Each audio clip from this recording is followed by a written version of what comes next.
Hello friends, मैं हूं advocate Nitish Banka. आप हैं मेरे YouTube channel let's speak legal में। दोस्तों, आज मैं आपके सामने एक बहुत ही इंटरेस्टिंग टॉपिक लेके आया हूं और बहुत ही ज़्यादा जो है कम नॉलेज है लोगों को इस बारे में, और ये है आर्ग्यूमेंट ऑन डिस्चार्ज। दोस्तों, कल मैं करकड़डूमा कोर्ट दिल्ली में बैठा हुआ था। मैं अपने मैटर की वेट कर रहा था और चार्ज पे ना कुछ बंच ऑफ मैटर्स थे। 4 से 5 मैटर्स थे जो चार्ज फ्रेमिंग की स्टेज पे लगे हुए थे। मैं अपने मैटर की वेट कर रहा था, तो ऐसे में क्या हुआ, कुछ वकील साहब जो मेरे से पहले थे उन्होंने जज साहब को सीधा सीधा बोल दिया कि आप चार्ज लगा दीजिए और हमें इसमें कोई आर्ग्यूमेंट पेश नहीं करना है। जनरल ये प्रैक्टिस मैंने देखी गई है डिस्ट्रिक्ट कोर्ट्स में कि चार्ज फ्रेमिंग के टाइम पे वकील साहब आर्ग्यू ही नहीं करते हैं। और कल भी मैंने वही चीज़ नोटिस की, मैंने भी नोटिस की, मेरे क्लाइंट ने भी नोटिस की। और ये हुआ कि उन केसेस में मैजिस्ट्रेट ने बिना कोई आर्गुमेंट सुने, क्योंकि वकील साहब ने की नहीं आर्गुमेंट, तो चार्जेस फ्रेम कर दिए। अब प्रॉब्लम यहाँ पे क्या आती है कि जब आप आर्ग्यू नहीं करते चार्जेस पे, जहाँ पे केस अच्छा भी है, डिस्चार्ज का भी केस आपके ऊपर बनता है, तो तब भी आपको 8 से 9 साल अगले ट्रायल फेस करने में लग जाएंगे, क्योंकि ट्रायल तो लंबा चलता है। अगर आप इस स्टेज पे डिस्चार्ज हो जाते हैं, आपका 498A का केस या 85 86 BNS का केस पूरा ख़त्म हो जाता है। अगर आप डिस्चार्ज हो जाते हैं, चाहे माँ बाप आपके डिस्चार्ज हो जाए, सिस्टर डिस्चार्ज हो जाए, तो पूरी की पूरी हैरेसमेंट ही ख़त्म हो जाएगी। तो ये कि बहुत गोल्डन अपॉर्चुनिटी जो है मिस कर दी जाती है। अब ये या तो इग्नोरेंस के वजह से होता है या पता नहीं है कि क्या चार्जेस पे क्या बहस करें। तो आज मैं आपको यही बताने जा रहा हूँ कि आप डिस्चार्ज पे क्या बहस करें, चार्जेस फ्रेमिंग की स्टेज पे क्या आप बहस कर सकते हैं, आज मैं ये बताने जा रहा हूँ। क्या आपके साथ भी ऐसा हुआ है? कमेंट कीजिए, 2 मिनट लगा के कमेंट कीजिए। मैं आगे आपको पूरी की पूरी स्ट्रैटेजी बताऊँगा कि आप डिस्चार्ज पे कैसे आर्ग्यू कर सकते हैं अपना केस। 498A 85 86 BNS का केस आप कैसे आर्ग्यू कर सकते हैं। आज ये पूरी वीडियो इसी पे है, तो पूरा का पूरा वीडियो देखिए। इसके अलावा मैं कुछ केस स्टडीज़ भी आपके साथ शेयर कर रहा हूँ, डिस्क्रिप्शन बॉक्स में उसका लिंक है। रियल केस स्टडी मैं आपके साथ डिस्चार्ज की स्टडी करूँगा, जिसमें पूरा का पूरा डिस्चार्ज हो गया था, वो पूरी केस स्टडी आपको मिल जाएगी। अभी मैं आगे बढ़ रहा हूँ। अब मैं आ गया हूँ इधर आपके डिस्चार्ज के आर्ग्यूमेंट के स्ट्रक्चर के बारे में। ठीक है, सबसे पहली चीज़ ये है कि आपको डिस्चार्ज पे दोस्तों आर्ग्यू करना है, चाहे कुछ भी हो, चाहे आपके अगेंस्ट फैसला है, उससे कोई फ़र्क नहीं पड़ता। जब तक आप आर्ग्यू नहीं करेंगे आपको रिलीफ नहीं मिलेगा। एक कुछ केसेस होते हैं कि पूरा का पूरा केस ही आपका जो है ख़त्म हो जाता है जब आप चार्ज की फ्रेमिंग की स्टेज पे आर्ग्यू करते हैं, या आपके रिलेटिव्स भी बाहर हो सकते हैं, डिपेंड करता है केस के ऊपर। बट अगर आप बिल्कुल भी आर्ग्यू नहीं करेंगे तो कोर्ट जो है चार्ज फ्रेम करा देगा और पूरा केस आपका ट्रायल पे चलेगा। ट्रायल में 8 से 9 साल का टाइम लग जाएगा और आप जो है लड़ते रह जाएंगे केस। आपको कोई एडवांटेज नहीं मिलेगा, ना कोई डिस्चार्ज होगा आपका, ना कोई आपको रिलीफ मिलेगा। तो ये चीज़ आप ध्यान रखिए कि आपको आर्ग्यूमेंट करना ही करना है।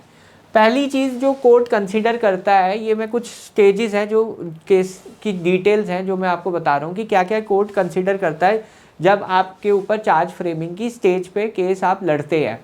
एक और चीज़ मैं आपको बताने जा रहा हूँ कि कई बार मेरे पास क्वेश्चन आते हैं कि वकील साहब हमारे पास भी इतना एविडेंस है, क्या हम चार्ज फ्रेमिंग की स्टेज पे जो है हम दिखा दें? देखिए, आपका एविडेंस आपको जो है अगर आप दिखाते भी है उससे कोई फ़र्क नहीं पड़ता, कोर्ट नहीं देखेगा। दूसरा क्वेश्चन मेरे पास बहुत कॉमन क्वेश्चन है जो आता है कि वकील साहब ये बताइए, वाइफ ने जो है 161 की स्टेटमेंट में कुछ और बोल दिया है और कंप्लेंट में कुछ और बोल रही है, कॉन्ट्रडिक्शन है, क्या वो हम दिखा सकते हैं? जी नहीं, कोर्ट मिनी ट्रायल नहीं करेगा। कोर्ट क्या देखेगा? सबसे पहले आपका प्राइमा फेसाई केस बनता है या नहीं बनता है। 498A के कुछ इंग्रेडिएंट्स होते हैं, 406 के कुछ इंग्रेडिएंट्स होते हैं, क्या वो एलिगेशंस वो इंग्रेडिएंट्स को सेटिस्फाई कर भी रहे हैं या नहीं कर रहे हैं। सबसे पहले प्राइमा फेसाई केस है, ये आपको देखना है। जो अभी आप केस स्टडी देखेंगे, मैंने जो डिस्क्रिप्शन बॉक्स में लिखी है उसमें प्राइमा फेसाई केस पे मैंने आर्ग्यू किया था और डिस्चार्ज लिया था। तो आपका जो प्राइमा फेसाई केस है वो बनता है या नहीं बनता है, पहले कोर्ट ये देखेगा। इस पे आप देखिए कि एलिगेशन से ऑफेंस बनता है या नहीं बनता है, एलिगेशन से ऑफेंस बनता है या नहीं बनता है, ये इंपॉर्टेंट है। Prima facie case basic facts court देखेगा पहले केस के। नेक्स्ट है नेचर ऑफ एलिगेशंस। अब क्या ये एलिगेशन स्पेसिफिक हैं या वेग हैं वो देखेगा। जनरल ओमनिबस एलिगेशंस पे डिस्चार्ज पॉसिबल होता है, तो आप कोर्ट को ये बता सकते हैं कि डेट, टाइम, प्लेस कुछ भी नहीं है जी मेरे एफआईआर चार्जशीट में। जो ये रिलेटिव्स हैं इनका भी फॉल्सली इम्प्लीकेट किया हुआ है, इनके खिलाफ भी जो डेट, टाइम, प्लेस है कुछ भी मेंशन नहीं किया हुआ। क्या ये ऐसा केस है आपका, तो आपका नेचर ऑफ एलिगेशन तो सबसे ज़्यादा इंपॉर्टेंट हो जाता है ऐसे में। इसमें कुछ लोगों को रिलीफ मिल सकता है, पूरी की पूरी एफआईआर भी क्वैश हो सकती है नेचर ऑफ एलिगेशंस पे। तो ये जो केस स्टडी है इसमें ये भी चीज़ मैंने आर्ग्यू की थी, प्राइमा फेसाई केस और नेचर ऑफ एलिगेशंस पे हमें रिलीफ मिला था। नेक्स्ट है मटीरियल ऑन रिकॉर्ड, कि जी चार्जशीट का मटेरियल क्या है, क्या क्या चीज़ें मेंशन की गई है, आयु साहब ने क्या इन्वेस्टिगेट किया है मटेरियल ऑन रिकॉर्ड। क्या मटेरियल ऑन रिकॉर्ड में आपकी कंप्लेंट्स लगी हुई हैं, उसमें अगर आपकी कंप्लेंट्स लगी हुई हैं तो कोर्ट उसे कंसीडर करेगा। आपने कंप्लेंट की जी मेरी शादी तो ज़बरदस्ती हुई, डाउरी हैरेसमेंट का तो सवाल ही नहीं हुआ, इसलिए मैं उसे लेके नहीं गया।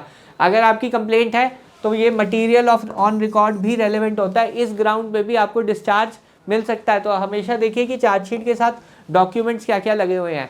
तो जो प्रोसिक्यूशन के डॉक्यूमेंट्स है उस पर आप रिलाई कर सकते हैं। क्या मेडिकल है आपकी जो एफआईआर है, तो 323 या 3 ग्रीवियस हर्ट का सेक्शन नहीं लगेगा अगर मेडिकल नहीं है। तो इस चीज़ का ध्यान रखिए कि मटेरियल ऑन रिकॉर्ड क्या है, कि पुलिस ने इन्वेस्टिगेशन करके क्या क्या मटेरियल लगाया, क्या वो मटेरियल आपके फेवर में है तो आर्ग्यू कीजिए। Next, role of each accused. कई बार क्या होता है कि कुछ लोगों का रोल ही नहीं मेंशन किए होते हैं, father in law, mother in law के रोल ही नहीं कुछ मेंशन किया होता है। जब आप पहले दिन जाके बोल देते हैं कि जज साहब की चार्ज फ्रेम कर दीजिए, हो सकता है कि फादर इन लॉ का कोई रोल ही ना हो, उनका केस डिस्चार्ज के लिए एलिजिबल हो, आपने आर्ग्यू ही नहीं किया। तो हमेशा जो है रोल ऑफ ईच एक्यूज्ड आपको देखना है कि इंडिविजुअल इन्वॉल्वमेंट क्या है हर एक एक्यूज्ड की। क्या वाइफ साइड ने सीधा एक ही सांस में बोल दिया mother in law, brother in law, father in law ने मुझे हैरेस किया, वो वेग एलिगेशन में भी आ जाएगा और इंडिविजुअल रोल भी उसमें कुछ नहीं होगा। तो ये चीज़ आप हमेशा ध्यान रखिए जब भी आप डिस्चार्ज पे आर्ग्यूमेंट करते हैं। तो ये मैंने एक बेसिक स्ट्रक्चर सा बना दिया, डिस्चार्ज की आर्ग्यूमेंट आपको कैसे करनी है वो मैंने आपको पूरा समझा दिया है। केस स्टडी चाहिए, डिस्क्रिप्शन बॉक्स में लिंक है, उस पर जाके आप ये केस स्टडी देख सकते हैं। बहरहाल वीडियो देखने के लिए बहुत बहुत धन्यवाद। Thank you very much for watching this video. अगर आपको ये वीडियो पसंद आई है तो मेरे चैनल को सब्सक्राइब कीजिए, वीडियो को लाइक कीजिए।